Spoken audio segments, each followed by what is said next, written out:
बिस्मिल्लाहिर्रहमानिर्रहीम। अस्सलाम वालेकुम फ्रेंड, मैं हूं आफ्ताब तबस्सुम और आप देख रहे हैं द क्रिकेट एक्सपर्ट शो। नाजरीन, हमेशा की तरह मेरे साथ मौजूद अली सनान और अब्दुल अजीज। नाजरीन, सबसे पहले माजरत, 3-4 दिन कुछ मसरूफियात की वजह से हम शो नहीं कर पाए, तो आज हम हाजिर हुए हैं। आज मैच हुआ जी, बहुत तगड़ा, दोनों साइड बहुत तगड़ी थी। लाहौर की अगर बात करें तो बहुत कमाल के बैट्समैन, और बॉलिंग अगर बात करें तो बहुत हाई स्टैंडर्ड के नेशनल और बैन अवी जो बॉलर्स हैं वो भी। उसके बाद बात आती है जी इस्लामाबाद यूनाइटेड की। इस्लामाबाद यूनाइटेड के पास भी कुछ कम प्लेयर नहीं थे।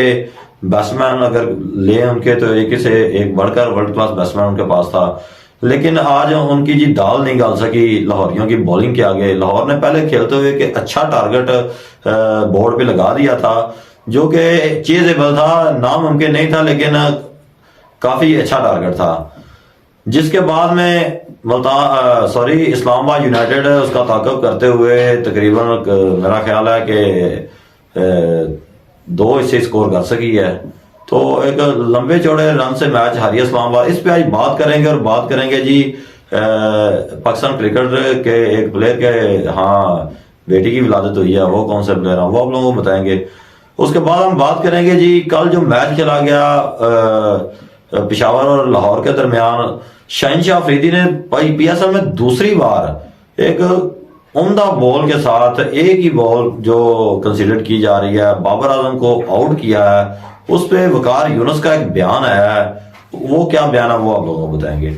तो अगर आप हमारे चैनल पर नए हैं तो प्लीज हमारे चैनल को सब्सक्राइब करें और बेल आइकन को पुश करना मत भूलिएगा। चलते हैं सबसे पहले अली की जानब। अली सनान, आज लाहौर फिर टॉस जीता, बैटिंग पहले जारहाना बैटिंग की। शुरू से ऐसे लग रहा था जैसे ये फिर आज 230 या 240 करेंगे, लेकिन इस्लामाबाद की बॉलिंग ने काफी जो है ना मेंटेन किया लास्ट पे, तो 200 रन तक उन्हें महदूद रखा। तो आपका क्या ख्याल है? लाहौर की बैटिंग काफी हद तक इम्प्रूव हो गई है जी। बिस्मिल्लाहिर्रहमानिर्रहीम, अस्सलाम वालेकुम जी। लाहौर की बैटिंग पहले ही जो है ना वो ठीक थी, स्टेबल थी, तो अभी तो फिर भी जो है ना काफी हद तक बेहतर होगी, क्योंकि राशिद खान आ गए हैं, वो एज ए ऑलराउंडर खेलते हैं। तो जैसा कि आज भी राशिद खान ने अच्छी बैटिंग का मुजाहरा किया, और शहीद की जगह सैम लिंग्स आ गए हैं, जो कि मैं समझता हूँ कि उससे थोड़ा सा बेहतर है। तो लाहौर के अंदर की बैटिंग तो जो है ना वो पहले भी ठीक थी, अब ज्यादा बेहतर हो गई है। तो मेन स्ट्रेंथ जी लाहौर के अंदर की बॉलिंग, जो आप लाहौर अंदर ने आप दिखाया है, और आज दोनों टीमें बहुत तगड़ी साबित महसूस हो रही थी और कंसीडर की जा रही थी टूर्नामेंट की। इस्लामाबाद मुल्तान के बाद जो है ना ये 2 टीमें जो है ना वो बेहतरीन टूर्नामेंट की टीम है। तो मैच तो यही सब सोच रहे थे कि बहुत तगड़ा होने वाला है। तो लाहौर कलंदर ने बहुत अच्छा टारगेट सेट किया 200 का, हालांकि लग रहा था कि 200 से प्लस जाएगा, लेकिन वो अच्छी बॉलिंग को जो है मुजाहरा किया इस्लामाबाद यूनाइटेड ने। तो फिर भी लाहौर ने 200 का रन का टारगेट 201 का दे दिया। काफी जो है ना मैं समझता हूँ अच्छा टारगेट है 200 स्कोर पर T20 में टारगेट होना एक अच्छा टारगेट कंसीडर किया जाता है। और वैसे भी मैं जो है एक बात और जो है ऐड करना चाहूंगा, लाहौर में मैच रहे हैं तो पता चल रहा है कि लाहौर में मैच हो रहे हैं। आवाम के लिहाज से, पिच के लिहाज से, ग्राउंड से लिहाज से पता चल रहा है कि असल PSL जो है अभी शुरू हुआ है। तो लाहौरियों ने जी जान डाल दी एक दफा मैच में। दूसरे नंबर पे इस्लामाबाद यूनाइटेड जो है ताकब करने में जो नाकाम रही, वो मैं ये समझता हूँ कि लाहौर के अंदर की बॉलिंग एक वर्ल्ड क्लास बॉलिंग है, मतलब कि एक जो है ना किसी वर्ल्ड क्लास बॉलर है, उनके वर्ल्ड क्लास बॉलर है। और जो इंटरनेशनल टीमों में एक अच्छी टीम कंसीडर की जाती है ना, वैसी बॉलिंग है इस वक्त लाहौर के पास है। जब सब देखें सब बॉलर इंटरनेशनल। तो लाहौर ने जी कमाल की बॉलिंग की है, इस्लामाबाद यूनाइटेड की जो कमर तोड़ के रखती है। अब तो जी बात करें अगर इस्लामाबाद की बैटिंग के हवाले से, इस्लामाबाद की बैटिंग में टॉप ऑर्डर में जो बैन अवी प्लेयर्स हैं वो भी इतने, आप समझे कि अगर रहमानुल्लाह गुलबाज की बात करें, उसके बाद कॉलिंग मोनरो है, आजम खान अच्छी फॉर्म में चल रहे थे, तो आज कोई भी नहीं चल सका। इनफैक्ट के शादाब खान भी। जी अस्सलाम वालेकुम जी आफ्ताब भाई। जैसा कि उनके पास वर्ल्ड क्लास बैट्समैन है, तो वर्ल्ड क्लास बॉलिंग भी थी दूसरी साइड पे।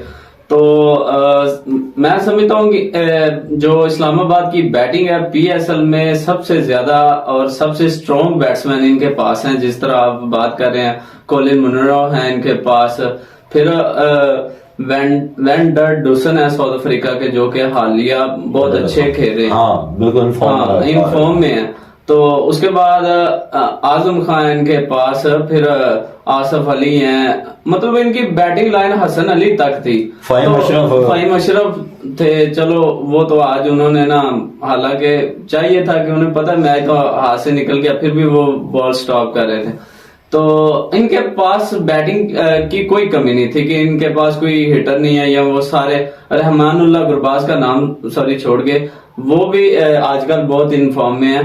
तो मसला ये बना है कि वो थोड़ी सी जल्दी में आ गए थे कि मैच को फिनिश करना चाह रहे थे पहले ओवर्स में। तो मैं समझता हूँ कि थोड़ी सी यहाँ पे गलती हुई है इस्लामाबाद से। कल फखर जमान का एक बयान आया था, तो उनसे पूछा गया कि आपकी स्ट्रेटजी की क्या थी, आपका प्लान क्या था, किस हिसाब से आप जब दायरे में खेल रहे थे तो आपका इतना स्कोर नहीं था, बाद में आपने कैसे कर लिया। तो उन्होंने कहा कि हम जो प्लान बनाकर आए थे ना, हमारा प्लान ये था कि हमने पहले 6-7 ओवर सिर्फ मतलब बॉल को खेलना है, विकेट नहीं देनी हमने।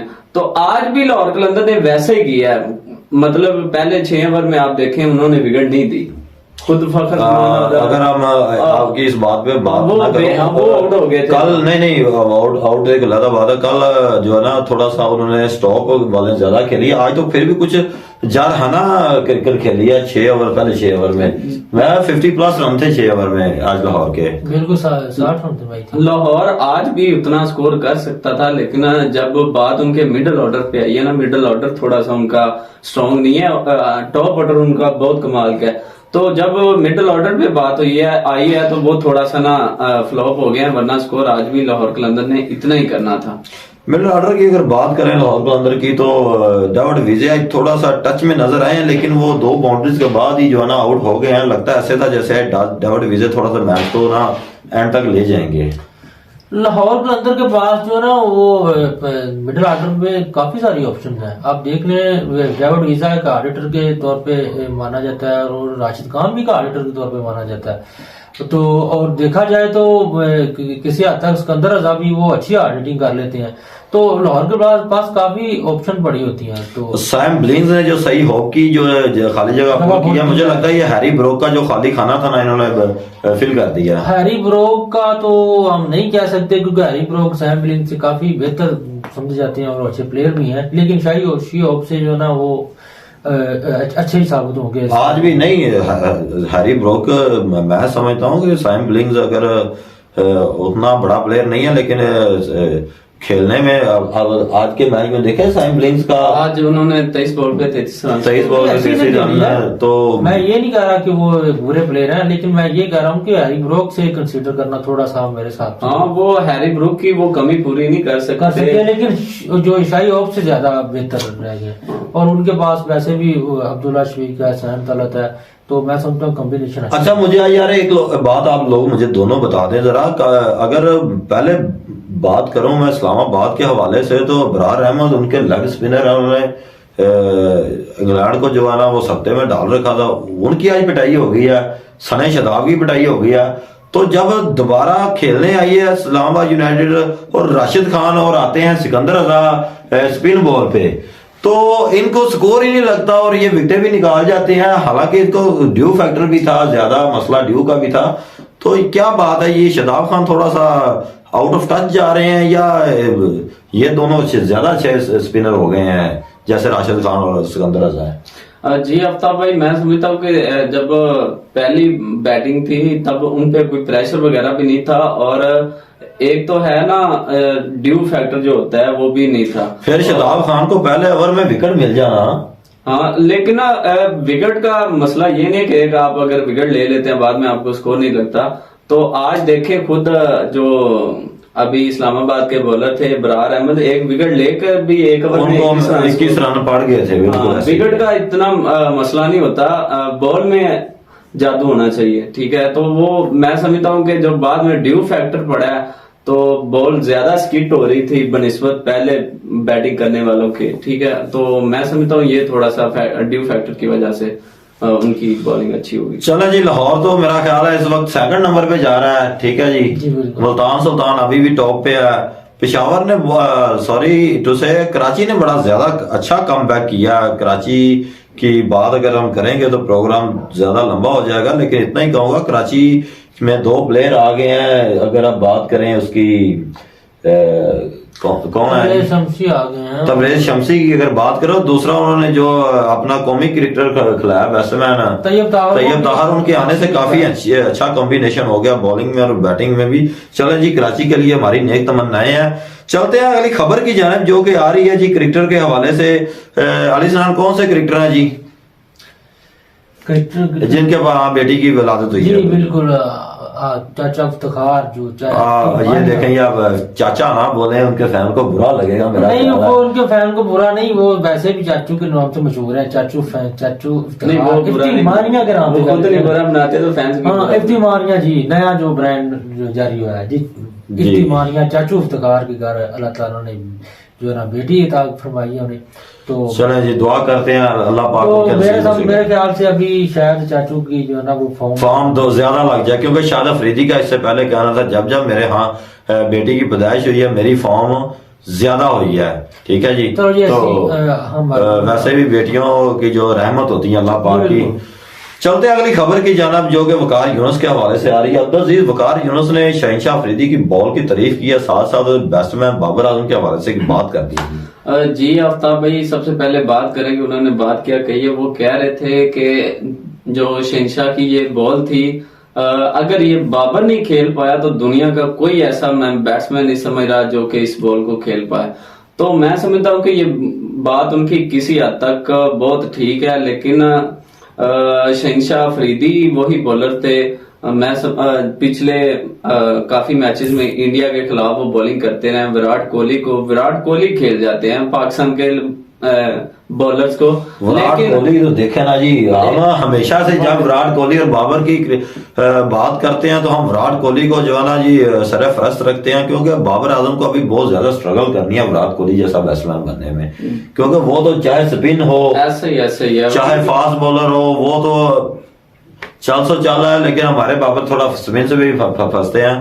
तो अली सनाना, आपकी बात अगर पूरी नहीं हुई तो आप कर सकते हैं। जी, मैं अभी बात कर रहा था कि इंडियंस जो बैट्समैन है स्वाय विराट कोहली के, बाकी कोई शहंशाह को नहीं खेल सकता, क्योंकि उनकी बॉलिंग में एक वैरायटी जो है ना, उनकी एक बॉल स्किट होती है, दूसरी जैसी स्किट होती है ना वो इन स्विंग भी होती है साथ। तो ये बहुत बड़ा मैं समझता हूँ कि शहंशाह अफरीदी के पास ये जो वैरायटी है ना, दुनिया का कोई ऐसा बैट्समैन नहीं है। बड़े बड़े बैट्समैन फ्लॉप हो चुके हैं इनके सामने। अभी सेमीफाइनल में इंडिया के जो बॉलर्स थे उनका बुरा हाल किया हुआ था एलेक्स हेल्स ने। तो पहले ओवर में उसकी विकेट जो उड़ाई थी ना, वो भी यही बॉल थी। जैसे केएल राहुल और पिछले दो सीजन पहले मेरा ख्याल बाबर आजम को पड़े था बॉल, वो भी यही बॉल था। इससे पहले एक बॉल पे चौका लगा था, वो बॉल ठप्पा उसके बिल्कुल एरिया में था, लेकिन वो बॉल एंगल के साथ विकेट से बाहर जा रहा था और बाबर ने बड़े अच्छे तरीके से उसे स्ट्रेट ड्राइव किया। उसकी मैं दाद भी देता हूँ, ठीक है, बहुत अच्छा, जितना अच्छा बॉल था उससे ज्यादा अच्छा वो शॉट था। यही तो बॉलर के पास वैरायटी होनी चाहिए ना पाकिस्तान का। उससे अगला ही बॉल अली ने ना वहां पे ही उसके लगभग ही ठप्पा बॉल का लिया, बाउंस लिया जी उसके बिल्कुल लेफ्ट साइड पे। तो वो बॉल बाबर सोच रहे थे कि ये फिर एंगल के साथ बाहर जा रहा है, बैट उनका वहां पे चला है, बॉल लगा है, पिच क्यों किया, बॉल ने अंदर का रास्ता लिया और जो है ना मिडल स्टंप को उड़ा के रख दिया जी। चले जी नाज़रीन, इसी के साथ आज का हमारा शो खत्म हुआ। नई वीडियो के साथ सुबह फिर हाजिर होंगे, तब तक अपना बहुत सारा ख्याल रखिएगा। अल्लाह हाफिज।